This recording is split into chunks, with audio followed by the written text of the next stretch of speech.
Each of the many towns in Roman Britain would have been filled with houses. However, almost 2,000 years later, only one Roman townhouse is fully exposed to visit today, so let me tell you about it. Plus, watch to the end for another Roman site I decided to stick on the end. Hi, I'm Louise, an archaeologist exploring the distant past of Britain and beyond. The Roman conquest of Britain began in 43 AD and reached the county of Dorset in about the late 40s. Near modern-day Dorchester, a small Roman fort had been established.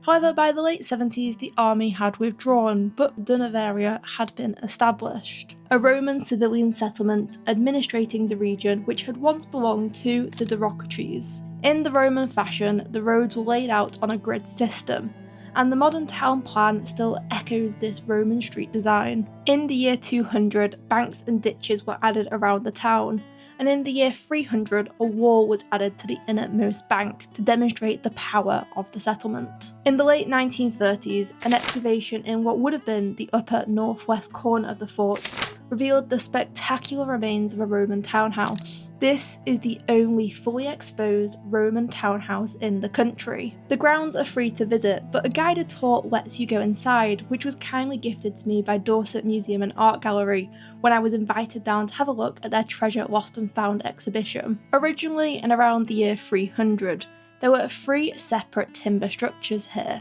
that were then linked up into a primarily stone complex in around the year 350. Within 10 to 20 years, a further phase of works included adding a room with a hypercaust, that's the underground Roman floor heating. Today, only the lower parts of the stone walls are visible, but there's hints of evidence that at least one of the rooms in the western range had an upper floor. This wouldn't have been the most high-end place to live, you are right on the edge of town.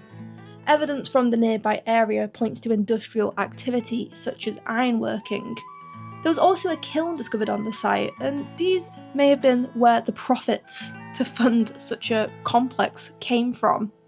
Extensions were probably done to the house when there was more profit to go around. This occupier would have been a pretty wealthy individual. How many people exactly lived here is unknown due to the unknown number of floors, but it was likely more than just the owner and their immediate family. This could include slaves, freed slaves, and just other dependents of the owner. You may have noticed snippets of them in the footage, but multiple intricate mosaics were found in the house. In fact, more Roman mosaics have been discovered in Dorchester than any other Roman town in Britain. So these are Roman mosaics that have been preserved, and you are allowed to walk on them, providing you have soft shoes. I have walking shoes, so I'm not going to be walking on them, but they just look fantastic. This entire hall does. The mosaics discovered in Dorchester have such a consistent quality and style that there may have been a Durnovarian school of mosaicists who were frequently employed by the wealthiest of residents in the town. During the 4th century, the town declined as wealthier people moved into the countryside. This is a pattern seen at other Roman town sites. And it was in roughly the year 410 that the Roman Empire withdrew from Britain, but people continued living in Durnovaria for several decades later. The later history of the townhouse matches this narrative. There was slowly a more basic style of life until the building finally went out of use in around the year 500. This Roman townhouse was great to explore, and it was amazing to see such a rare glimpse of what life was like in these towns. While I was here, I did want to explore some more Roman archaeology, so I thought I would add that onto this video. So I've left the museum after my tour of the Roman townhouse, and my next site also has a Roman site on it, which is a Roman temple. And part of me, as I walk there, is just imagining, maybe, just maybe, I am following in the steps of the Romans that came 12,000 years before me to have a look at their shrine. Built within a deserted Iron Age hill fort, which will be a future video, so please subscribe for more, a Romano-British temple was constructed here in around the year 370.